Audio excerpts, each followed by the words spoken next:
Hello, this is Chef John from foodwishes.com with chicken pan pie. That's right, we're going to make chicken pot pie in a pan, which is usually just still called chicken pot pie, but it shouldn't be, since it really is a completely different, far superior species of chicken pot pie, with a much higher crust to filling ratio, and the filling that buttery flaky crust is going to be fused to is going to be even more savory and deeply delicious. So we're going to call it what it really is, chicken pan pie.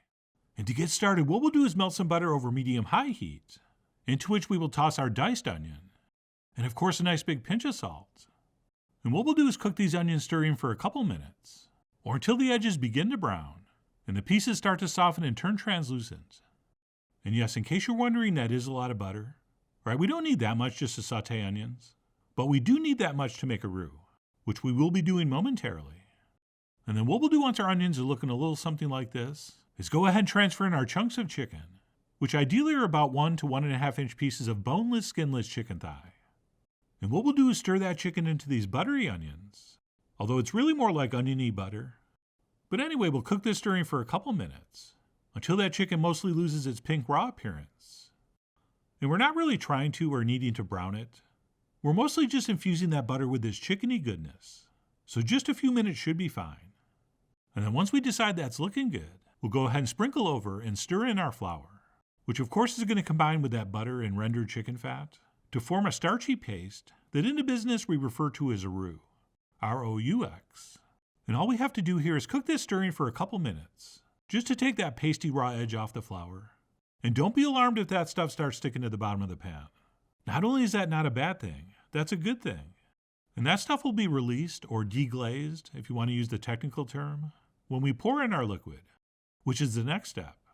So once that's cooked for a few minutes, we'll go ahead and transfer in our chicken broth, which could be homemade, but as you can probably tell from the color of mine, it's not. Right, for this recipe at least, I like to dissolve some chicken base in water and use that, since it's going to give the filling a more familiar flavor and be much more reminiscent of what I enjoyed as a kid. But of course, by all means, if you want to stir in some homemade stuff, go ahead. It will in no way ruin the dish.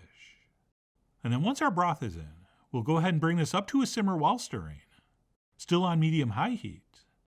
And then once we have everything bubbling enthusiastically, we'll go ahead and add our carrots and celery, which have been cut into about 1/4 to 1/2 inch size pieces. And then at this point, I'm going to need you to make a decision, which I apologize for, since there's nothing worse than decisions. But at this point, we're going to have to decide how far we should reduce this, which for me is going to be a lot. All right, I'm going to cook this for about 5 to 10 minutes stirring until it really thickens up. And that's because I don't want my chicken pan pie to be too runny, too saucy, too loose. All right, I'm going for more of a sticky, succulent chicken pastry. But if you want yours more like a traditional pot pie, which is often more like an extra thick soup covered in pastry, then you really don't need to reduce this much at all, maybe just a couple minutes. So that, my friends, is going to be up to you. I mean, you are, after all, the winner of this chicken dinner. And all I can do is show you what I thought was the winning thickness. And that's it. Once we're happy with how this looks, we'll go ahead and turn off the heat. And we'll stir in some frozen peas, which have been thawed and drained, as well as about a teaspoon of freshly picked thyme leaves, which I think is absolutely gorgeous in this. But if you don't have a fresh thyme plant, which you all should, you can just add a nice pinch of dry thyme at the beginning with the broth, and that will work as well. Oh, and it was right about here when I remembered, we need to add a little bit of freshly ground black pepper, and of course a little touch of cayenne. So I went ahead and stirred that in as well. And then we'll go ahead and grab a spoon to do 2 things. All right, the first of which would be to make sure we have everything distributed evenly. Right, that way every serving is going to have the same amount of chicken. And then the other probably more important thing we're going to do is taste this for seasoning. All right, mostly for salt.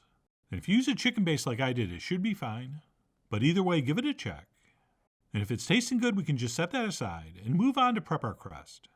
And for that, we're going to roll out exactly 1 recipe of our famous buttercrust pastry dough into a circle 1 inch or 2 bigger than our pan. And while technically you can use any pie crust dough you want, the reason I hope you use our buttercrust dough is because its very high butter content will actually insulate the top crust, which will ensure it cooks beautifully on top of that wet filling without dissolving and melting in like some doughs will. And then once we do have that rolled out, we can take a knife or pizza cutter and kind of go around trimming the edge, just to get something a little more uniform. so we don't end up with a big chunk of undercooked dough on one side. And then what we'll do once that's trimmed is go around folding over about a half inch of dough. And do not worry about trying to make it too uniform, since the only reason we're doing this is so that we have enough dough going around the outside, around the outside, around the outside, for the next step, which is our decorative crimping. No, not crumping, crimping. And that's when we go around the edge of the dough, pushing one finger from one side into two fingers on the other, which is going to create that gorgeous scalloped edge. And contrary to the popular song from many years back, crimping is easy. And then once that's set, before we laid over our filling, let's go ahead and place our frying pan on a sheet pan, just in case we get stuff bubbling up and out. At which point we'll do one more thing to the dough, and that would be to punch or cut a small hole in the center, which is going to allow steam to vent, which is going to prevent our crust from puffing up, which may cause it to cook unevenly. So I guess that's optional, but I do it and think you should too. And that's it. We will carefully place that over the top of our filling, and we'll go ahead and wrestle that into place, getting it as evenly centered as possible. And usually for something like this, we will roll the dough back over a rolling pin and then use that to transfer it over the pan or dish and roll it back on top. But I didn't do that because I didn't want to mess up that beautiful crimped edge, which we're going to a little bit no matter how we transfer this on. But I think just picking it up and placing it over works the best. And besides getting it nice and even, I do want that dough touching the filling everywhere, which is why we'll give it a little bit of a light press.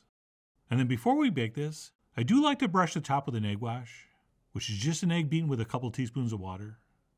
So again, another optional thing that's up to you, but I do think it makes it look nicer. But either way, once that's ready, we'll transfer it into the upper center of a 425-degree oven for about 40 minutes until our crust is beautifully browned and our filling's bubbling and our chicken pot pie looks absolutely gorgeous. And we'll remove that pan from underneath.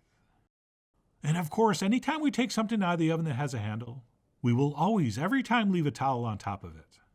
Right, as you know, we don't have a lot of rules around here, but that is one of them, so make sure you do it. And that's it. I usually like to let this rest for about 5 minutes or so before cutting out a piece and serving it up. And if everything's gone according to plan, because we've reduced our gravy a little bit, by the time our crust is fully cooked and browned, the filling has formed a sticky, succulent mass that's basically fused to the crust, and it should, give or take a few chunks, come out in one semi-solid piece. And what didn't, I just scooped up and spooned on alongside. And again, if you want yours looser and soupier, feel free. That is going to bother me not at all. But what I'm going for here is something more like a chicken pastry, where all that amazing gravy and sauce is basically reduced down to a sticky glaze, holding our chicken and vegetables together, which to me personally makes for a much more satisfying, much more savory, borderline decadent chicken pot pie experience, which is why I'm insisting on calling this chicken pan pie.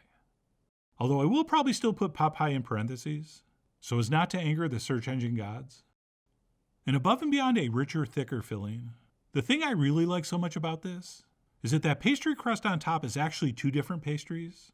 Okay, the bottom half of it is basically fused to the filling, and while it has soaked in some of that fat and flavor, because of the high butter content, it is not dissolved or melted in, almost like it's a thin sheet-like dumpling. But then the top half of crust stays buttery and flaky and crispy, especially around that crimped edge, and the combination of those two different textures in the crust is really what makes this such a special thing to eat, and one of my all-time favorite chicken recipes. But whether you make this exactly as shown, or you end up making your filling a little bit saucier, it's going to be incredible either way, which is why I really do hope you give this a try soon. So please follow the links below for the ingredient amounts, a printable written recipe, and much more info as usual. And as always, enjoy.